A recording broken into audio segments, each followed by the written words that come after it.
नमस्कार। देश में हम आज़ादी के 75 साल उत्साह के साथ मना रहे हैं। भारत को नई ऊंचाइयों तक ले जाने की योजनाओं की बात कर रहे हैं। तो एक देश की समृद्धि को आंकने के कई पैमाने होते हैं। उनमें से एक उसके उद्यम, उद्योग, कारोबार, व्यापार, आर्थिक नीतियां अहम संकेत देती हैं। हाल ही में एक किताब लिखी गई है मेड इन इंडिया और इसके लेखक हैं नीति आयोग के पूर्व सीईओ अमिताभ कांत। अमिताभ जी ने भारतवर्ष के आर्थिक विकास, आर्थिक नीतियों, सफलताओं, विफलताओं का एक लेखा जोखा इसमें अपने नजरिए से अंकित किया है। तो क्या है उनकी इस किताब में खास, आइए उन्हीं से समझते हैं। हमारे साथ यहाँ पर मौजूद हैं। बहुत बहुत धन्यवाद जुड़ने के लिए सर।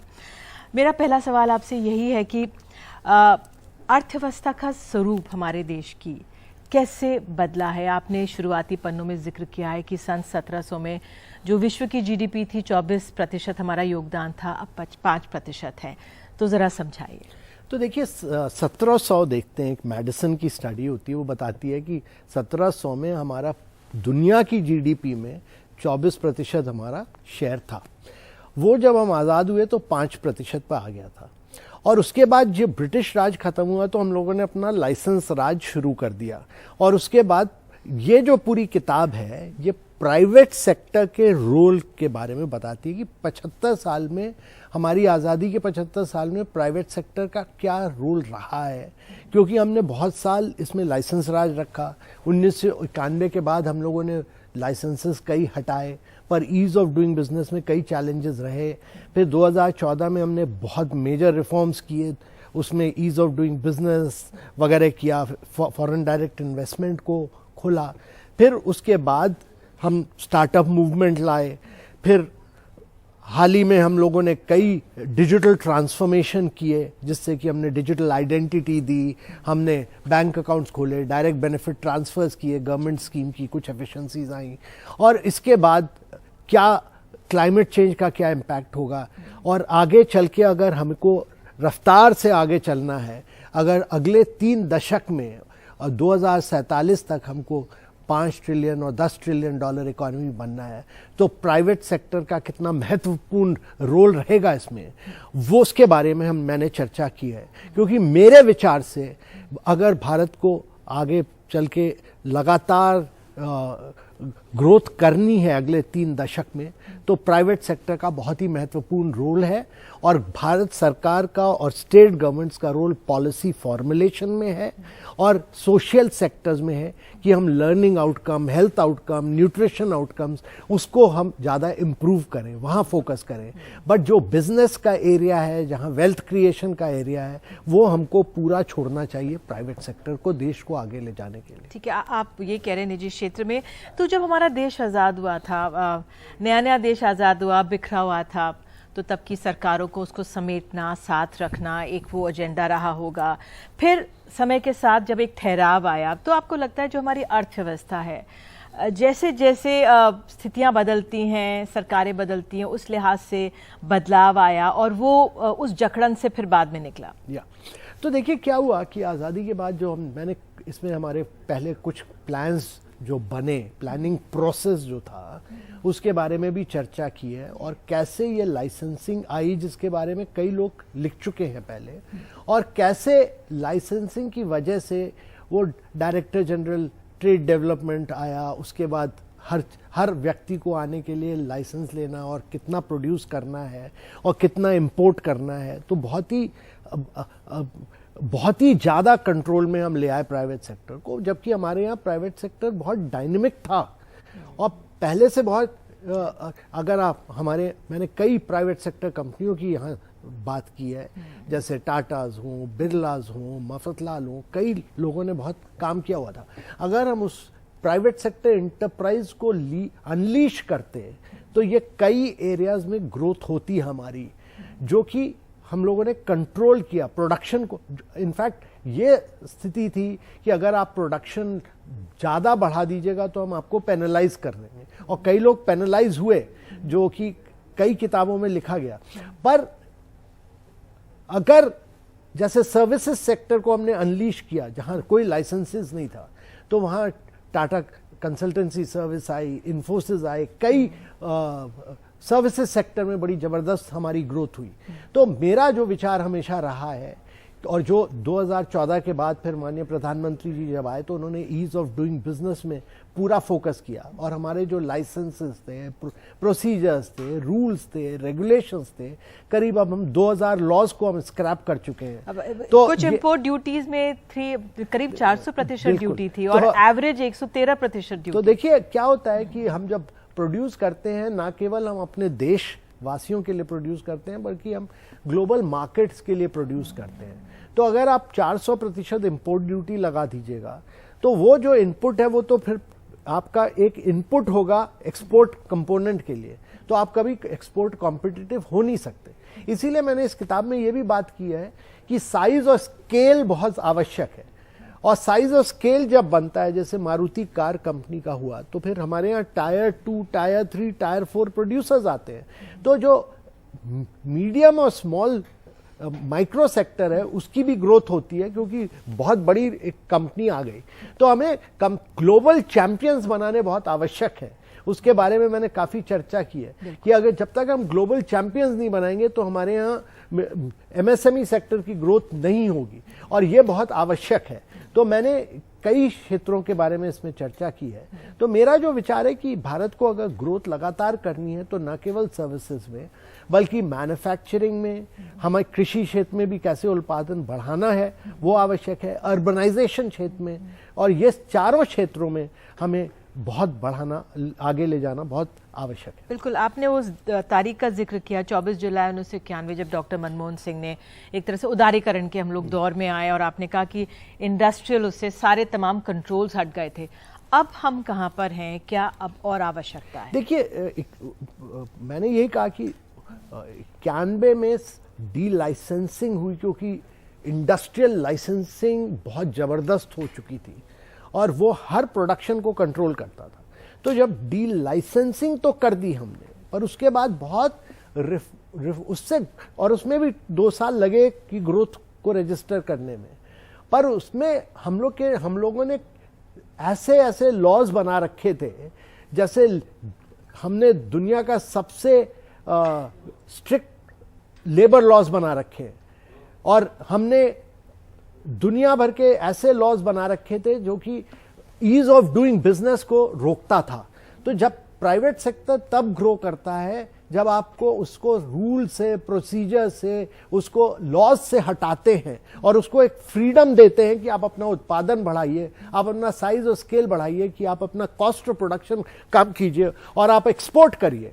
तो अगर ग्लोबल वैल्यू चेन में हिंदुस्तान को घुसना है और प्रोडक्टिव एफिशिएंसी लानी है और एक्सपोर्ट करना है तो हमें easiest place to do business in the world बनना आवश्यक है। बिल्कुल, जैसे आपने इसमें लिखा है कि 6000 नई कंपनियां आ गई थी 92 से 96 के बीच में, तो जो प्राइवेट एंटरप्राइज, अब ये स्केल किधर आप जाता हुआ देख रहे हैं? आपने कई परिवारों के नाम किए और आपने कहा कि जो प्राइवेट सेक्टर है उसका बहुत अहम योगदान था और है, और आगे भी बढ़ावा देना है। उस लिहाज से आप ग्रोथ कैसे देख रहे हैं? तो मेरे विचार से कि क्या हुआ कि कोविड के समय में भी हमने काफ़ी ट्रांसफॉर्मेशन किए, जैसे कि हम 28 लॉज को हमने मिलाकर गुड्स एंड सर्विसेज टैक्स बनाया, हमने इंसॉल्वेंसी बैंक्रप्सी कोड हम लाए, हम real estate regulation act Bharat लाया, और उसके बाद भारत ने बहुत फोकस किया कि कॉर्पोरेट टैक्स लॉज, हमारे टैक्स रेट्स जो हैं वो अंतर्राष्ट्रीय लेवल के टैक्स रेट्स पर हम आए, और हम प्रधानमंत्री जी ने बहुत फोकस किया ईज ऑफ डूइंग बिजनेस पे। तो ईज ऑफ डूइंग बिजनेस में हमने बहुत, और फॉरेन डायरेक्ट इन्वेस्टमेंट रेजीम को हमने पूरा खोला। दूसरी जो बड़ी चीज हुई है कि डिजिटल ट्रांसफॉर्मेशन बहुत जबरदस्त हुआ है देश में, कि सबके पास आइडेंटिटी है, सबके पास बैंक है, बैंक अकाउंट में हमने 2015 से 2017 तक 500 मिलियन बैंक अकाउंट खोले गए। उसका मतलब है कि अगर हम करीब 55 करोड़ बैंक अकाउंट्स खोले गए, उसका मतलब है कि उस समय दुनिया में जितने बैंक अकाउंट्स खोले गए उसका 55% भारत में खोले गए, हर दूसरा बैंक अकाउंट भारत में खोला गया। और उससे क्या हुआ कि अब हम, हमारा डिजिटल आइडेंटिटी मोबाइल बैंक से लिंक्ड है, तो हम सब फास्ट पेमेंट करते हैं, और हमने उसको उपयोग किया, डिजी लॉकर बनाया, दीक्षा स्वयं बनाया एजुकेशन क्षेत्र में, और हम सारे कोविड के समय 800 स्कीम का पैसा हम बेनिफिशियरी के जो लोग की दारिद्र्य रेखा के नीचे रहते हैं उनके बैंक अकाउंट में डाला बिना लीकेज के। तो ये बहुत बड़ा प्रोडक्टिव एफिशिएंसी देश की बढ़ी है। और ये जो रिफॉर्म्स हुए हैं और ये जो डिजिटल ट्रांसफॉर्मेशन हुआ है, ये अगले दशक में भारत को बहुत जोरों से ग्रोथ में ले जाएंगे। बिल्कुल, जो ये यूपीआई के ट्रांजैक्शन है, अब तो विदेशों में भी इसको मान्यता पूरी तरह से मिल रही है। ये अपने आप में जो ये पूरा यूनिफाइड पे इंटरफेस ये पूरा है, ये एक गेम चेंजर साबित हुआ है। और ये कोविड के बाद कितना चला ये? तो मेरे विचार से जो भारत में जो सबसे बड़ा ट्रांसफॉर्मेशन हुआ है वो डिजिटल ट्रांसफॉर्मेशन हुआ है, जिसको हम कहते हैं डिजिटल पब्लिक इंफ्रास्ट्रक्चर। और डिजिटल पब्लिक इंफ्रास्ट्रक्चर का मतलब है कि रेलवे ट्रैक सरकार ने बनाई, उसके ऊपर प्राइवेट सेक्टर इनोवेट करता है। तो फोन पे गूगल पे के साथ compete करता है, पेटीएम व्हाट्सएप के साथ compete करता है, 40 कंपनियां एक दूसरे से compete कर रही हैं। पर यह सारा पेपरलेस है और कैशलेस है। आप अपने मोबाइल से सीधा, मैं आपके अपने मोबाइल से आपको ट्रांसफर करता हूं, मैं कुछ चीज खरीदता हूं तो उसको डायरेक्ट पेमेंट करता हूं। और उससे क्या हुआ कि आगे चल के जो नए स्टार्टअप्स आए उन्होंने आपकी हिस्ट्री देखी पेमेंट की, और उसके बाद पेपरलेस और कैशलेस क्रेडिट देने लगे, वो लोन देने लगे। उससे जो गरीब लोग थे उनको लोन दिया गया, उसके उन्होंने ट्रैक किया इसके जरिए। फिर एक नई कुछ स्टार्टअप्स आए, जैसे जेरोडा आया, जिसने लोग टायर 2, टायर 3, टायर 4 सिटीज में लोगों को हेल्प किया कि भाई आप स्टॉक मार्केट में जाइए, वेल्थ क्रिएशन कीजिए। तो जेरोडा इस समय 28% स्टॉक मार्केट का शेयर कंट्रोल करता है, एक स्टार्टअप। और उसके बाद नई कुछ कंपनीज आई जिन्होंने इंश्योरेंस, जब मैं पहले लाइफ इंश्योरेंस से इंश्योरेंस लेता था तो 6-6 महीने लगते थे, वो अब 3 मिनट के अंदर आपको इंश्योरेंस देते हैं। डिजिट और एको ऐसी स्टार्टअप्स आए। तो ये सारा जो बदलाव देश में आया है, ये डिजिटल ट्रांसफॉर्मेशन और डिजिटल इंडिया स्टैक की वजह से आया है, और ये बहुत बड़ा बदलाव आया है। बिल्कुल सर। और इसको अगर आगे ले जाते हुए, ये जो स्टार्टअप्स हैं, यूनिकॉर्न्स हैं, तमाम ये नई टर्म्स आ गई हैं, इनको और क्या फैसिलिटी मिल सकती है और ये कैसे मजबूती इनको दी जा सकती है सरकार के नीतियों द्वारा? तो सरकार ने देखिए बहुत किया है। 2016 जनवरी में जब स्टार्टअप मूवमेंट शुरू हुआ देश में, तो केवल 486 स्टार्टअप्स थे। अभी 88,000 स्टार्टअप्स हैं देश में। एक फंड ऑफ फंड्स बना, फिर इनको इनकम टैक्स एग्जेम्पशन मिलता है 5 साल का, 7 साल में से कई चीजें हुई। पर मेरे विचार से अब हमको डीप टेक एरियाज में जाना जरूरी है। डीप टेक का मतलब है ड्रोन्स हो, रोबोटिक्स हो, क्लाइमेट चेंज का एरिया हो। तो डीप टेक एरियाज में हमारे स्टार्टअप्स को जाना बहुत आवश्यक है, और ये टेक्नोलॉजिकल जंप हमको देगा, जैसे कि प्रोडक्शन लिंक्ड इंसेंटिव स्कीम ने किया कि कई सनराइज सेक्टर्स ऑफ ग्रोथ को मदद किया। जैसे एडवांस केमिस्ट्री सेल बैटरी हो कि हम बैटरी स्टोरेज कर पाएं, हम इलेक्ट्रिक मोबिलिटी में गए, हम रिन्यूएबल एनर्जी में गए, और कई मोबाइल मैन्युफैक्चरिंग में गए, जैसे कि एप्पल आया, सैमसंग आया यहाँ। तो प्रोडक्शन बढ़ा इनका और नई जॉब्स क्रिएट हुई, और उसमें से 75% जॉब्स तो एप्पल क्रिएट कर रहा है विमेन के लिए, औरतों के लिए। तो ये नए एरियाज ऑफ ग्रोथ में, डीप टेक एरियाज में जाना बहुत आवश्यक है आने वाले दिनों में, क्योंकि जो दुनिया की ग्रोथ होगी वो डीप टेक एरियाज में होगी। बिल्कुल। और सर, हाल में हमने ये देखा जिस तरह से 2 स्टेप डिलीवरी हो रही है, अब जेप्टो, जोमैटो, ब्लिंकिट, ये तमाम आ गए। जो शहरी लोग हैं, नौकरी पेशा लोग हैं, उनकी ज़िंदगी बहुत आसान हो गई, और बड़े भी हैं ये। लेकिन जो किराने की जो छोटी दुकानें हैं, कहा जाता है उन पर काफ़ी असर पड़ा है। तो कैसे इसको हम मैनेज करेंगे? तो देखिए क्या है कि सबको टेक्नोलॉजी को उपयोग करना जरूरी है। जैसे स्वनिधि स्कीम है, प्रधानमंत्री जी ने क्या किया, उन्होंने कहा कि भाई हम स्कीम उसको देंगे जो कि ठेले वाला भी है वो डिजिटल ट्रांसफॉर्मेशन करे, वो भी डिजिटल पेमेंट ले, और किराना स्टोर भी सारे के सारे डिजिटाइज हो चुके हैं। तो वो भी जो सप्लाई कर रहे हैं वो डिजिटल मीन से सप्लाई कर रहे हैं, और किराना स्टोर्स जो हैं वो भी अब लिंक हो गए हैं। बड़ी फ्लिपकार्ट हो या अमेजॉन हो, वो फ्लिपकार्ट अमेजॉन भी वो सप्लाई नहीं कर पाएंगे जब तक वो किराना स्टोर को उपयोग ना करें। तो अगर मेरे घर के बगल में जो किराना स्टोर है वही मुझे फ्लिपकार्ट उसको ऑर्डर देता है, वो मुझे सप्लाई करता है। तो ये एक लिंकेज बनेगा जब सबको डिजिटाइज होना वैल्यू चेन में आवश्यक है, और वो हो रहा है बड़े जोरों से। बिल्कुल। एक अहम सेक्टर का आपने जिक्र किया, वो है टूरिज्म, इनक्रेडिबल इंडिया।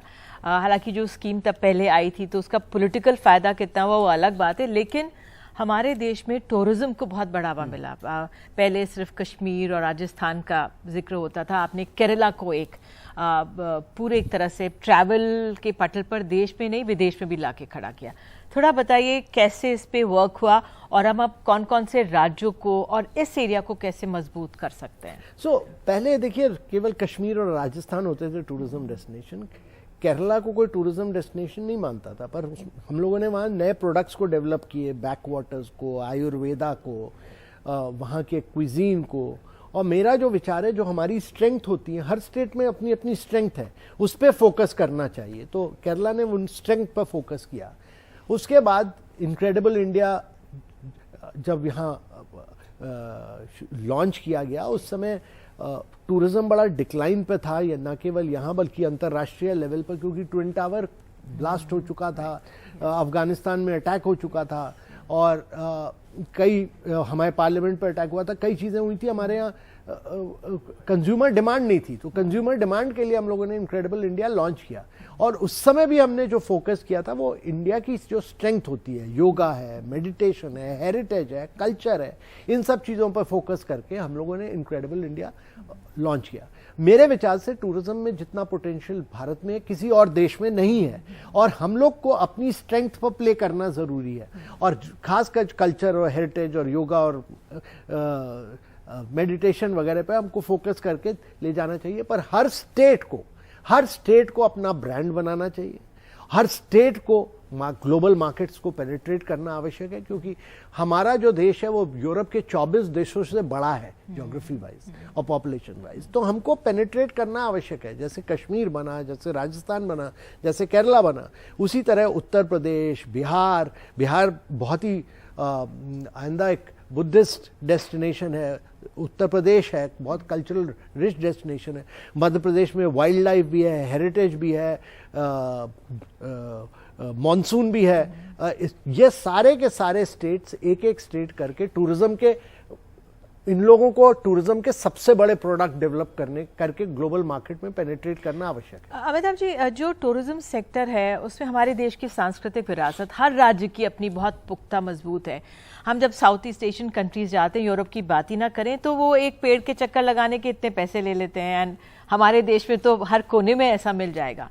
लेकिन हमारे यहाँ जो कंज्यूमर अकाउंटेबिलिटी है, या कंज्यूमर को वो साफ सफाई मिले, हालांकि पहले शौचालय सबकी बहुत जोर दिया भी जा रहा है इस पे, लेकिन टूरिज्म में जो टूरिस्ट को किस तरह से उसको उसका चीज़ का फ़ायदा मिले, क्या उस लिहाज से उसमें बढ़ा जा सकता है? एक नीति निर्धारण हो सकता है कि भाई आपको इस तरह से इंफ्रास्ट्रक्चर डेवलप करना ही है। बीच में हमने बहुत जोर देखा था, इसमें पकड़ा, लेकिन बाद में फिर थोड़ा सा ढिलाई आई। पिछले 6-7 वर्षों में बहुत बदलाव आया है। हाँ। एक तो जो स्वच्छता का कैंपेन हुआ उसकी वजह से बदलाव आया, दूसरा कोविड के बाद जो हमारे देशवासी जो थाईलैंड और मलेशिया जाते थे, वो सारे के सारे डोमेस्टिक टूरिज्म में गए। अब हम लोग G20 कर रहे हैं, हर स्टेट में जाते हैं, कमरा मिलना मुश्किल हो गया है क्योंकि डोमेस्टिक टूरिस्ट हर जगह जा रहा है। तो सफाई सुथराई हुई है, दूसरा नया इन्वेस्टमेंट आया है, हर जगह हर स्टेट में नया इन्वेस्टमेंट आया है, नए रिजॉर्ट्स आए हैं, नए होटल्स आए हैं। और तीसरा जो भारतीय कंज्यूमर है वो विदेश जाने के बदले अपने देश को प्रेफर कर रहा है और अपने देश को डिस्कवर कर रहा है। तो ये आप देखिएगा, लोग अंडमान जा रहे हैं, लोग नॉर्थ ईस्ट जा रहे हैं, लोग लक्षद्वीप जा रहे हैं, लोग ईस्ट इंडिया जा रहे हैं, हर जगह जा रहे हैं और कमरा नहीं मिल रहा है कहीं। अब जैसे G20 में देख रही थी, छोटे छोटे शहर जहाँ पर हमारी सांस्कृतिक विरासत बहुत अहम है, वहां पर मीटिंग्स की जा रही हैं, वो अपने आप में एक बहुत अलग से जो किया जा रहा है। तो हमारी G20 प्रेसिडेंसी, आप शेरपा भी हैं उसके लिए, तो G20 प्रेसिडेंसी बाकी देशों से कुछ अलग है। बाकी देशों ने क्या किया, G20 प्रेसिडेंसी अपने कैपिटल में की या 2 शहरों में की।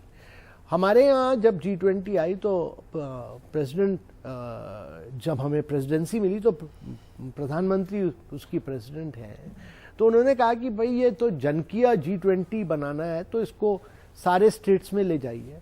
तो ये 215 मीटिंग 60 शहरों में हो रही है। तो हर शहर को कैसे इम्प्रूव किया जाए, कैसे उसका drainage, sewage, solid waste improve किया जाए, और दूसरा हर स्टेट का जो हैंडलूम है, हैंडीक्राफ्ट है, वहाँ का जो कल्चर है उसको कैसे प्रमोट किया जाए, वही किया जा रहा है। और हर स्टेट में हमने मिलेट को उपयोग किया है खाने के समय, और हर स्टेट ने कल्चरल प्रोडक्ट अपना बहुत मार्केट और प्रमोट किया है, और हर स्टेट ने एक्टिवली, ये कोऑपरेटिव फेडरलिज्म का एक बहुत ही शानदार एग्जाम्पल है। बिल्कुल। अब बस ज़्यादा समय हमारे पास नहीं है सर, की एरियाज पे फोकस। मेरा एक ये सवाल एक्सपोर्ट्स को लेकर, क्योंकि एक देश अगर सक्षम होता है तो उसके एक्सपोर्ट्स बढ़ें। और अपने प्राइवेट सेक्टर की बात की, मैं थोड़े से छोटे जो लोग हैं जो अपना कारोबार खुद करते हैं, उनको कंज्यूमर तक कनेक्टिविटी की ज़रूरत है। अभी हाल ही में हमने देखा, एक महिला मध्य प्रदेश की थी, उनको पद्मश्री से नवाजा गया, उनके पास घर नहीं था, तो हमारे यहाँ NDTV में खबर चली और उसके बाद घर भी मिल गया उनको। तो जो हमारे यहाँ के क्राफ्ट्समैन हैं, कारीगर हैं, हम उनको रिकग्नाइज कर रहे हैं, लेकिन वो अपना उपयोग कंज्यूमर तक पहुँचाएँ उनके लिए, क्योंकि ये बहुत लो लेवल छोटे तबके के हैं। मैं लखनऊ में जब गई थी तो जैसे मुर्री कारीगर हैं, वो हमें कह रहे थे आप 5,000 में ले लीजिए, जबकि यहाँ दिल्ली में वो 25-30 हज़ार का मिल रहा था। तो ये कनेक्टिविटी हमेशा हम बात करते हैं, उसके उनका भी ईज ऑफ डूइंग बिजनेस पे क्या किया जा सकता है? देखिए, आगे चल के सारे कंज्यूमर परचेज करेंगे डिजिटली। हाँ। और हर सेलर को, चाहे वो माइक्रो हो, चाहे स्मॉल हो, चाहे मीडियम हो, हमें उसको डिजिटली कनेक्ट करना पड़ेगा, और डिजिटली कनेक्ट करके उसको कंज्यूमर के पास ले जाना पड़ेगा, और उसी से उसका वैल्यू एडिशन बढ़ेगा, उसी से वो मार्केट करेगा, उसी से उसका अर्निंग बढ़ेगी। ये बहुत आवश्यक है समझना। और इसीलिए डिजिटल ट्रांसफॉर्मेशन जो भारत में हुआ है वो किसी देश में नहीं हुआ है, और इसी से ये एक्चुअल प्रोड्यूसर्स हैं, ये आगे चल के बहुत इसका बेनिफिट, लाभ उनको ही मिलेगा।